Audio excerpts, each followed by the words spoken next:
I started kindergarten in 1950. English was a second language for me. Every day throughout my elementary school experience, we had something called morning exercises. We would stand at our desk, do the Pledge of Allegiance, sit down, and someone would read a psalm.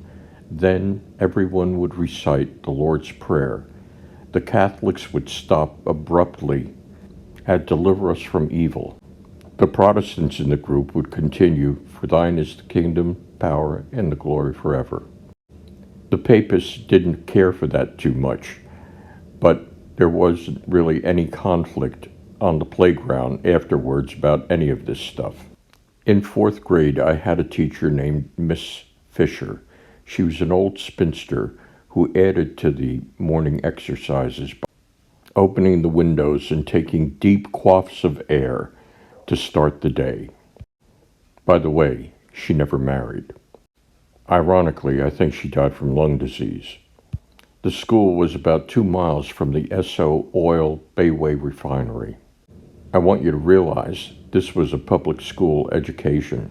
This is how it began. And this was in a blue-collar town of Elizabeth, New Jersey.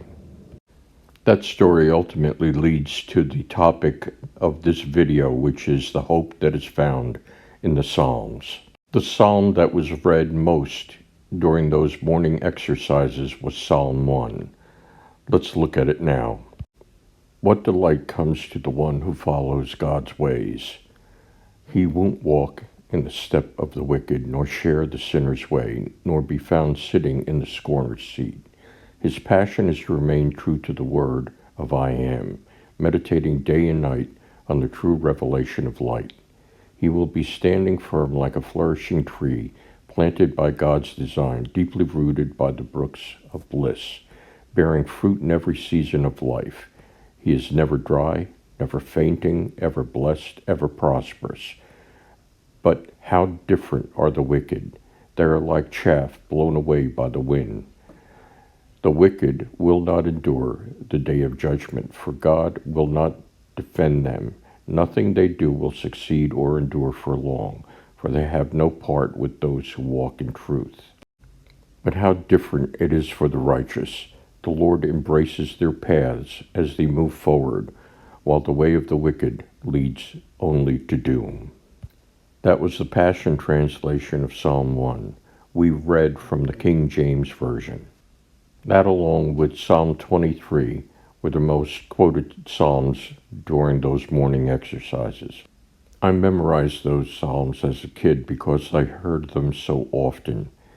70 years later, I still have them in my mind, and I am still guided by the words of the living God that I learned as a child. The following texts are from Proverbs and Isaiah. These are texts that you should remember. Repeat them out loud, and you will see them come to pass in your life. The wealth of the sinner is stored up for the righteous. I will give you the treasures of darkness and hidden wealth of secret places, so that you may know that it is I, the Lord, the God of Israel, who calls you by your name. What you just heard is the word of God. It is the truth. And if you claim it, you will see it in your life, and you will see it very soon. God bless you as you consider these things. Share this with everyone.